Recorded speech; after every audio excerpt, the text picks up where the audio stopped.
Medea.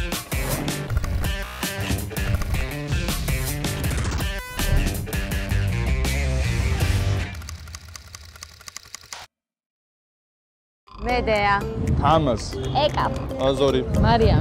Hengo. Ani. Georgi. Tatia. Nika. Elene. ჩვენ ვიბადებით, ვიზრდებით, ვითარდებით, ცხოვრობთ სოციუმში. ყავს მეგობრები და მთელი ცხოვრების განმავლობაში არსებობს ერთადერთი სიტყვა, რომელიც ყველაზე ხშირად ყვესმის. ეს ჩვენი სახელია. ჯერ კიდევ ჩვენს წინაპრებს მიაჩნდათ, რომ ადამიანის სახელი მის ხასიათსა და ბედისწერას განაპირობებს. ჩვენს წელთაღრიცხვამდე ბევრი წლის წინ ადამიანებმა ერთმანეთს სახელები დაარქვეს, რომელიც შერჩეული იყო მისი სტატუსისა და ფიზიკური დამახასიათებელი ნიშნების მიხედვით. სახელი ასაკთან ერთად იცვლებოდა და ადამიანი მთელი ცხოვრების განმავლობაში სხვადასხვა სახელს ატარებდა. ითვლებოდა, რომ ახალი სახელი ახალი ცხოვრების დაწყებას ნიშნავდა და ადამიანის ბედის სახელის შეცვლასთან ერთად იცვლებოდა.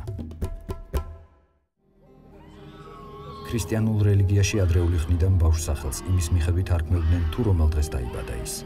შესაბამისად არკვევდნენ, რომელი წმინდანი იყო ამ დღეს დაბადებული. ითვლებოდა, რომ სწორედ ეს წმინდანი იქნებოდა ახალშობილის მფარველი.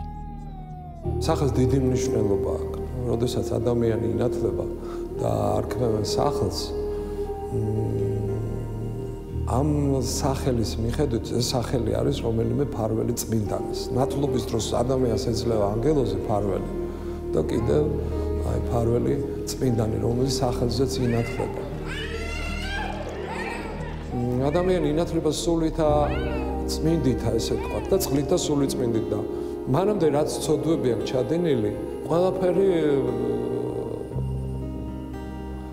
ეპატიება, ესე ვთქვათ, და აი თავიდან იწყებს, როგორც აი ამ სახელის და მიხედვით თავიდან იწყებს ცხოვრებას. მანამდე მთელი ჩადენილი ცოდვები, ნათლობის, საიდუმლოს, შემდეგ ადამიანს ეპატიება.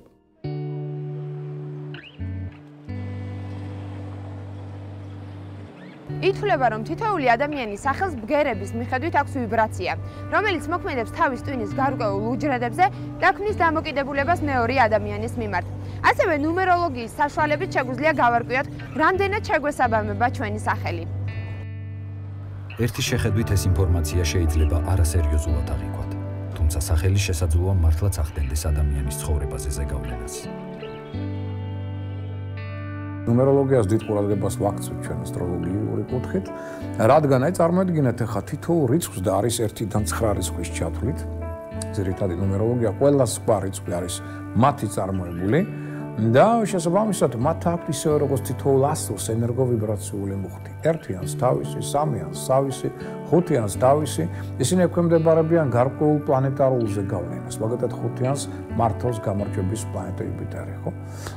1-იანს მართავს მზე, 2-იანი ეს არის თვარის ენერგიის მატარებელი, 3-იანი პლანეტა მერკურის და ასე შემდგომ, ხო? ანუ მათ ეძლევათ ეს პლანეტარული ენერგიები და ზეგავლენა თვისებების. აქედან გამომდინარე, ნუ წარმოედგინეთ ახლა ყველაზე იდეალური ვარიანტია თუ ჩვენ ავიღებთ რიცხვებს, დაბადების წელი, თვე, ხო, რიცხვი და წელიწადი. როდის დაიბადა ადამიანი, ამ რიცხვებს შევაჯამებთ და დავუშვათ მივიღებთ ჯამში 34-ს, ხო? რა უნდა ვქნათ? 3-ს უნდა მივუმატოთ 4, ვიღებთ 7-ს. აი 7 არის ძირითადი ვიბრაციული რიცხვი ამ ადამიანის. ანუ კარგი იქნება თუ მისი სახელი შედგება 7 ასოსაგან. და ეს რომელი სახელი გინდათ, ეს თქვენი ასარჩევი. კი ბატონო, ოღონდ 7 ასო უნდა იყოს, რომ მისი დაბადების ვიბრაციული მუხტი აბსოლუტურად შეესაბამებოდეს მისი დაბადების კოდის რიცხვს. მაშინ ამ ადამიანს იღბალი გაცილებით მეტად გაუძლიერდება. თუ თქვენი საერთო რიცხვი აღმოჩნდა საბოლოო 1, მაშინ ვიღებთ 1-ს, 5-ს, ანათს, ხო? აი აქედან შეგიძლიათ 5 ასოსგან შემდგარი სახელი დაერქვათ. ის იქნება სინონიმი 1-ისა, თორემ მონათესავე რიცხვები არიან და აქედან გამომდინარე არაფერს არ დააშევებთ ამით. თუ გაქვთ 2, დაუშვათ საბოლოო რიცხვი, მაშინ მოდით გავამრავლოთ 2. 4, 2, 2, 4-ს გვაძლევს, ხო? კიდე შეგვიძლია ავიღოთ დაუშვათ კიდე 2 და უმატოთ 6, ან კიდე 2, 8. ეს ყველა რიცხვები, რადგან შედგებიან ორიანებისგან, სავსებით მისაღებია და შეგიძლიათ გამოიყენოთ. დღესდღეობით სახელის გამოცვლა და ახალი სახელის დარქმევა ნებისმიერ ადამიანს, მათ შორის არასრულწლოვნებსაც შეუძლიათ. საქართველოში უკვე რამდენიმე წელია, რაც არსებობს კანონი, რომელიც საშუალებას გაძლევთ გადაირქვათ ძველი და დაირქვათ ახალი თქვენთვის სასურველი სახელი. 2014 წლის სტატისტიკური მონაცემების მიხედვით, საქართველოში სულ 3754 ადამიანმა შეიცვალა სახელი. მათ შორის 499-მა 18 წლამდე მოზარდმა.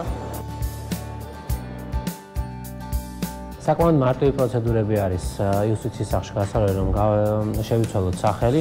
ამისათვის საჭიროა მხოლოდ მომხმარებელი მოგზავნდეს ჩვენთან, ჩვენს ოპერატორთან დაწეროს განცხადება, რომ აქვს სურვილი მას სახელის შეცვლის. ამავე დროს უნდა გადაიხადოს შესაბამისი მოსაკრებელი და ვადების დადგენილია ტარიფიდან გამომდინარე. მინიმალური ტარიფი არის 55 ლარი და 45 დღეში მომხმარებელს შეუძლია შეიცვალოს სახელი. ასევე არის დაჩქარებული მომსახურებები, რომლის შემთხვევაშიც ტარიფი იზრდება და მცირდება შესაბამისი ვადა. საქართველოში არსებობს ტრადიცია, როდესაც ახალშობილს ხშირად რომელიმე ნათესავის სახელს არქმევენ. საინტერესოა, რამდენად მნიშვნელოვანია ეს და რას განაპირობებს ის მომავალში ადამიანის ცხოვრებაში.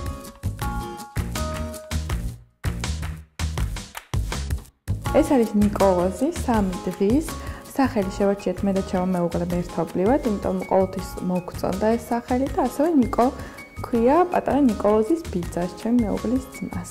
1 დღის არის ჩვენი ნატალი. გუშინ დაიბადა პირველ საათზე. ნატალი უბრალოდ ძალიან მოგწონდა და იმიტომ დავარქვით. ბარბარე გვინდოდა, მაგრამ რო შევხედეთ, მე ნატალი გადავწყვიტეთ.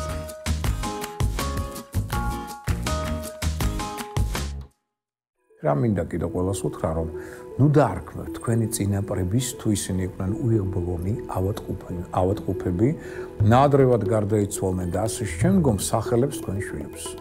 ეს არ არის დაშვებული, იმიტომ რომ იმ ადამიანის, უიღბლო დაუშვათ ადამიანის ენერგეტიკა, სახელის ენერგეტიკის მეშვეობით, იმიტომ რომ ყველა სახელი შედგება გარკვეული ასოებისაგან. თითოეულ ასოს აქვს თავისი ენერგოვიბრაციული მუხტი. და ეს მუხტი, რომელიც თან მოყვებოდა და თქვენს აზრებშიც არის თქვენს იმ წინაპართან, რომელიც დაუშვათ გარდაიცვალა, თუნდაც კიბოს დაავადებით, ხო? ეს ენერგომუხტი ყველაფრით თქვენ გადაგავთ თქვენ შვილზე. და შესაბამისად დიდი ალბათობა იმისა, რომ იმ შვილმაც გაემეოროს ის ზოგიერთი ცდარი ნაბიჯები შეიძლება თავის წინაპრისა და აღმოჩნდეს იგივე დაავადების წინაშე. და მიზეზი ერთ-ერთი უმთავრესი იყოს იგივე სახელი. თორე ეს თქვენი შვილი, ეს არის აბსოლუტურად ახალი სული. მას აქვს თავისი გზა და არ ჭირდება წინაპრის სახელით, მისი წინაპრის კარმით დამძიმება, მისი, ასე ვთქვათ, სავალის ცხოვრებისეული გზისა.